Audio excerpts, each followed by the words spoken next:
दिनैहाय जोंनि बे बिसतिमपुर हालामाव बे फालिनायनि बे 12 नभेम्बर फालिनायनि सोमोन्दै आं फंनैसो बुंनो सानदों आरो बिनि सिगां नोंथांमोननि निउस चेनेल रादाबखौ आङो जोंनि गोसो गोरबोनिफ्राय अननाय आरो सिबिनायखौ बावग्रोहोनाय जाबाय आरोखि। दा जों दिनै बे 12 नभेम्बर सान फालिनाया दिनैल' नङा, जों टिपकाइ प्राइमारि बा सारा बर' जायगायावनो जों फालिबाय थाखायो आरो बेखौ फालिनायनि ओंथियानो जाहैदों जाहाथे बर' रावा गेवलांथों। बर' राव गेवलांबासो जोंनि हारियाबो थांनानै थागोन आरो जों बे बर' रावा जाहाथे बुहुमाव थांनानै थायो जों बेखौनो अराय सम आसा खालामगासिनो दङ आरो बिदिनो जोंनि बर' थुनलाइ आफादा गुबुन गुबुन जायगायावबो थांनानै जेनेबा नेपाल, भुटान, नेपालाव थांबाय, अरुणाचलाव थांबाय, जेरावबो थाङै दिनैहाय बर' थुनलाइ सानखौ फालिगासिनो दं। जेरै नेपालाव थांनानै दिनै नेपालावबो बर' मिडियामा हयथ' जागायजेनबाय होननानै जों दा मिन्थिगौ। दा जोङो बेनि गेजेरजों जोङो दा बेवहाय फालिनायनि मेन ओंथियानो जाहैबाय जाहाथे जोंनि बे बर' रायजो राजाफ्रा मोनथियो आरो आगोलाव मोनथिदोंब्लाबो हयथ' बे जिनिसा एसे माने लासैनो जोंनि गेजेराव सांग्रांथिखौ एसे रायजो राजाखौ एसे खम नुदोंमोन आरो जोंनि बे हाबसोनाय जायगाफ्रावबो जोंनि जे सांग्रांथिया एसे खम जानायलाय जोङो बे जिनिसखौ गोथौ जायगायाव लांनानैबो जों बर' थुनलाइ सानखौ फालिनाय जायो। बे फालिनायनि मिनिंआ जाहैबाय जे जोङो साफ्रोमबो बर' फरायसा आरो फरायसुलिफ्रा जाहाथे गावनि मानदान्दाखौ जाहाथे खन्थाइनि गेजेरजों बा खन्थाइ आवरायनि गेजेरजों एक्जामपोल स्पिचनि गेजेरजों माने गावखौ जाहाथे सांग्रांथि खालामनो हायो आरो बे बर' थुनलाइया जोंनि भारत संबिधानावबो जोंनि गनायथि मोनबाय। भारत संबिधानाव गनायथि मोननाया साधारन खोथा नङा, मानोना भारताव बिराद गोबां भाषा दं। बे गोबां भाषानि गेजेराव दिनैहाय जोङो जे बर' रावखौ जे जों दिनैहाय भारत संबिधाननि गेजेराव जों थिसननानै लानो हाबाय, जोंनि थाखाय गोग्गाथाव आरो माने गोहो गोरा होननानै जों साननानै लानांगोन आरो दिनै आं बे बर' थुनलाइनि गेजेरजों जाहाथे जोंनि समाजारिनि बे मोनफ्रोमबो जाहाथे बिनि गेजेरजोंनो समाजारि थासारिफ्राबो मोजां जालाङो बेखौ जों आसा खालामो। जों अरायबो बे बर' थुनलाइ सानखौ फालिबाय थागोन जोंनि बे क'क्राझार ओनसोलाव। बेनो आंनि बुंनांगौनि बाथ्राया बर' थुनलाइनि सोमोन्दै। क'क्राझारनि हालामनि मानसिफोरखौ जाहाथे ओरैबायदि जों खावलायनो सानो जाहाथे बर' थुनलाइनि गेजेरजों समाजारि थासारियावबो जों सांग्रांथि जानो खावलायनो लुबैयो। जेरै जोंनि समाजनि थासारिया जोबोद गुलाय गुजाय जानानै दं। जोङो बर' बिसेसकै जोङो बुंनो थाङोब्ला आरोखि बर'नि गामिफ्राव जोङो ओरैबायदि नुबाय दा एसे सांग्रांथिखौ खम नुदों। गथ' गथायखौ जोङो जाहाथे फोरोंनाय बेलायाव गार्जेनखौ जों सांग्रां जाजानो लुबैदों। गार्जेनफोरा सांग्रां जायोबा फरायसालियाबो फोरोंगिरिफ्राबो गासिबो सांग्रां जानो हागोन। होमबासो जोङो मेलेमजिबि मानसिफोरखौ जोङो दिहुननो हागोन। मेड जायखौ जोङो जाथिया मेड जायोब्लासो बा गथ' गथायखौ फोरोंनो हाब्लासो जोङो जाथिया थांनानै थागोन आरो साहित्यआबो होमब्लासो दावगागोन। जाथिनि सिन्था सरसाखौ जों खालामनो हागोन। नङाबा जों गुबुन हारिजों बोरै फेर मारिनो हानो? गुबुन हारिजों फेर मारिनांगौबा दानि जुगाव खम गोरलै खोथा नङा। जोङो गिदिर खोथाखौबो सिन्था खालामनांसिगोन दा।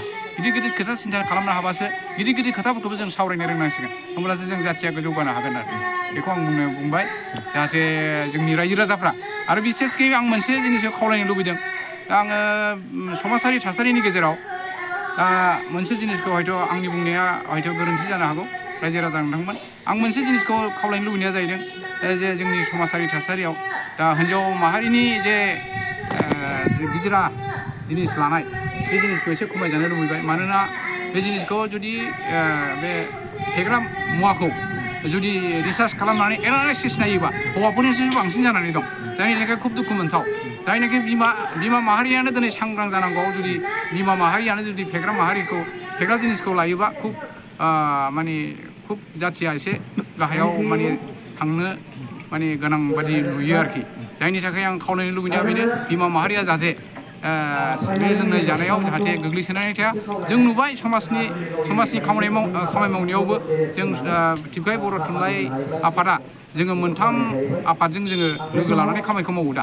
जेरै जोङो टिपकाइ आनसलिक एबसु आरो टिपकाइ प्राइमारि बर' समाज आरो टिपकाइ थुनलाइ आफाद जोङो समाजाव टिपकाइ ओनसोलाव जोङो नायै नुबाय जे जोङो दा नैबे लोंनाय फेग्रा मुवानि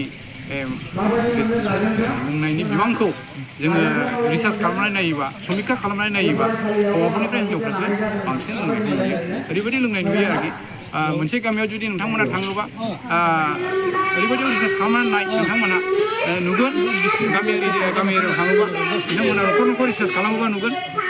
खालामोब्लानो मोनथिगोन जे सोर बांसिन लोङो जौ होनाय जिनिसखौ।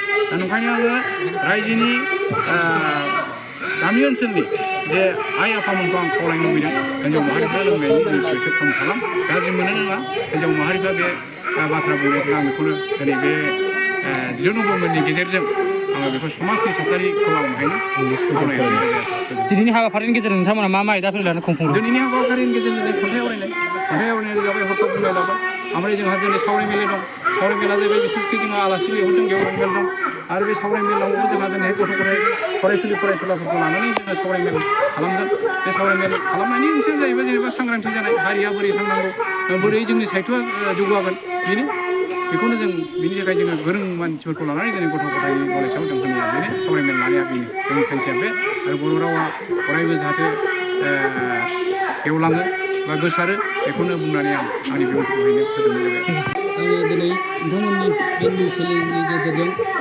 सुंद' बिबुंथि फंनैसो बुंनो थाखाय गसंबाय दा जाय हक बे जोंनि सर्बजरा हालामनि सिबखाय आनसलिकनि आन्दाराव जोङो प्राइमारि साहित्य सभा बर' समाज एबसु मोनथाम आफादजों जोङो जथायै बे हाबाफारिखौ मावो जिखुनु हाबाफारिखौनो जोङो खौसेयै मावो दा 10 नभेम्बर फालिनाय होनोब्ला जोङो गोदो गोदायनिफ्रायनो मिथिबोबाय आबै आबौनिफ्रायनो मिथिबोदों जाहाथे बर' रावा रमान स्क्रिप्ट आन्दलननिफ्राय उदय सन्थाइ आन्दलननिफ्राय जोंनि बे बर' हारिया बिथांमोनहा जोंनो बिहोमा होलांबाय बे बिहोमा होलांनायखौनो जोङो दिनै बे बिसतिमपुर एमइ स्कुलाव खुंनाय लाहार फाहार खालामदों आरो खुंगासिनो दं जाय हक हारि हिसाबै आङो समाज हिसाबै खावलायनाया बेनो जाहाथे जोंनि साफ्रोमबो रायजो राजाफ्रा आइ आफा बिदा फंबायफ्रा गावनि बिमानि रावखौ मोजाङै मोजां फरायो गोसो होनानै आं बेखौनो खावलायबाय गिबि आरो धोरोम आरो समाज होनोब्ला जोङो बिदिनो खना खनला हाग्रा बंग्रा रायजो जानाय मोनफा गामियाव जोङो समाजाव साफा गावफ्रा थायो बे गावफ्रानि आन्दाजोंनो जोङो समाजखौ फोसाबो बेखायनो साफ्रोमबो रायजो राजाखौ थि सांग्रांथि जानो थाखाय आं खावलायनाय थाबाय